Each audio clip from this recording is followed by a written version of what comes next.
کہ پاکستان کے 22 کروڑ لوگ آپ کا انتظار کر رہے ہیں. جب آپ ان کے ہتھے چڑھیں گے نا الیکشن میں، انشاءاللہ تعالیٰ وہ آپ کو دن میں تارے دکھائیں گے. حقیقت یہ ہے کہ یہ حکومت ہر محاذ پر فیل ہوئی ہے، اور یہ جو مذاق کر رہے ہیں نا اس پارلیمان کے ساتھ، جو پاکستان کے 22 کروڑ لوگوں کی دانشگاہ ہے اس کے ساتھ یہ مذاق کر رہے ہیں، تو یہ مجبور کرتے ہیں اپوزیشن کو کہ ہمارے اسپیکر کے خلافت میں اعتماد کرو. ہمیں لگی ہے کہ اب عوام کے جو پاکستان کے عوام ان کے ساتھ نہیں، تو یہ ان سے انتقام لینا چاہتے ہیں. اٹھ کے طوطے کی طرح پڑھ دیتے ہیں، نہ کسی کو سمجھ آتی ہے کیا ہے، نہ ان کو سمجھ. حکومت وقت کا جو طور طریقہ ہے وہ اتنا آبجیکشنیبل ہے، وہ اتنا ناقابل برداشت ہے. اس نے آپ سے غیر قانونی اور غیر آئینی کام کروایا ہے کہ جتنی آج کی کارروائی ہوگی ہے اس کو آپ ریجیکٹ کر دیں، اس کو آپ واپس لے لیں اور نئے سرے سے دونوں طرف سے باتیں سنیں، ہمارے آرگومنٹ بھی سنیں، ان کے آرگومنٹ بھی سنیں. اگر آپ کا ذہن یہ کہے کہ ہاں پاکستان کے عوام کے اوپر یہ ظلم ڈھانا جائز ہے، پاکستان کے تباہ حال عوام کو مزید تباہ کرنا جائز ہے، تو پھر آپ قانون سازی کرائیں، ورنہ مہربانی کر کے یہ واپس لیں ساری کارروائی. السلام علیکم ناظرین کرام، آپ کو مکمل ویڈیو دکھاتے ہیں. راجہ پرویز اشرف نے شہباز شریف اور اس کی حکومت کی بینڈ بجا کر رکھ دی. راجہ پرویز اشرف اتنے غصے میں آگے کہ اسپیکر کے لیے روکنا مشکل ہو گیا، پورے ایوان میں جنگ شروع ہو گئی. راجہ پرویز اشرف اتنا سخت بولے کہ سب نے کانوں میں انگلیاں دے دی، اتنا سخت قسم کا شور ہوا کہ سب حیران رہ گئے.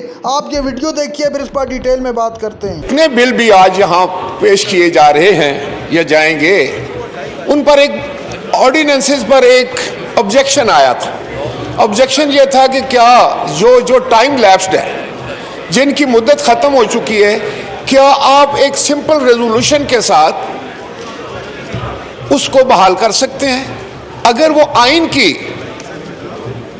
پاکستان میں اس کا ایک طریقہ کار درج ہے تو وہ تو یا تو پھر آپ کو 2/3 میجورٹی یہاں چاہیے ہوگی. تو میں سمجھتا ہوں کہ جس کسی نے بھی آپ کو یہ مشورہ دیا ہے، جو بھی عقل مند تھا، اس نے آپ سے غیر قانونی اور غیر آئینی کام کروایا ہے، جس سے اس پارلیمنٹ کے اوپر ایک بہت بڑا داغ آیا ہے. دوسری بات جو میں آپ کے سامنے عرض کرنا چاہوں گا، جناب اسپیکر، میں وہ چیزیں نہیں دہرانا چاہتا جو خواجہ صاحب نے بات کی. کل جب میں کھڑا ہوا تھا یہاں پر تو ڈپٹی اسپیکر صاحب پریزائڈ کر رہے تھے، تو میں نے ان سے کہا کہ یہاں 6 میں گوئیاں ہو رہی ہیں کہ کوئی منی بجٹ آ رہا ہے، کوئی نئی ٹیکسیشن آ رہی ہے، مہنگائی میں اضافہ ہونے جا رہا ہے، پاکستان کے عوام جو پہلے ہی ایک قسم کے مفلوج ہو چکی ہے ان کی ساری زندگی، ان پر مزید ظلم ڈھانے کی کوشش کی جا رہی ہے. تو انہوں نے فرمایا، اسی چیئر نے فرمایا کہ نہیں جناب، ایسا تو کوئی بجٹ نہیں آ رہا، ایسا تو کوئی بل پیش نہیں کیا جائے گا، جب ایسا بل آئے گا تو پھر ہم آپ کو بات کرنے کا موقع دیں گے. وہ یہ بات کر کے چلے گئے. جب بل آیا تو آپ تشریف لے آئے اور آپ نے ہمیں بات کرنے سے روک دیا. وہ وقت تھا کہ ہم بات کرتے. چل رہا ہے جس طریقے سے آپ کہہ سکتے ہیں جناب کہ ہمارے پاس 10-12 ممبرز کی یا 5-7 ممبرز کی میجورٹی ہے، اکثریت ہے، ہم جیسے چاہیں قانون سازی کر لیں. لیکن میں آپ کی توجہ اس بات پر دلانا چاہتا ہوں کہ قانون سازی کوئی پی ٹی آئی کے لیے نہیں ہو رہی، قانون سازی کوئی پیپلز پارٹی کے لیے نہیں ہو رہی، قانون سازی کوئی JUI کے لیے نہیں ہو رہی، کوئی مسلم لیگ N کے لیے نہیں ہو رہی. قانون سازی آپ کر رہے ہیں پاکستان کے 22 کروڑ لوگوں کے لیے، اور آنے والے وقتوں پر اس کا اطلاق ہوگا. یہ کیسا قانون سازی ہم کر رہے ہیں کہ اس طرف سے واویلا ہو رہا ہے کہ آپ ہماری بات تو سنیں. کوئی بات سننے کے لیے تیار نہیں ہے. کیا اس ہاؤس کو وہ مطمئن کر سکے؟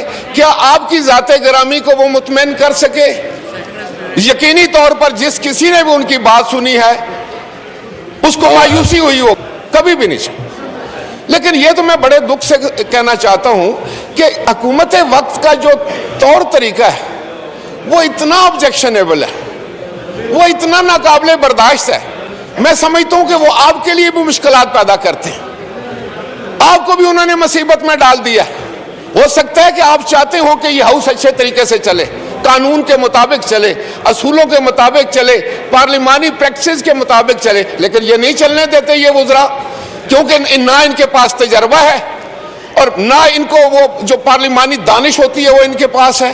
یہ کیا قانون سازی کریں گے؟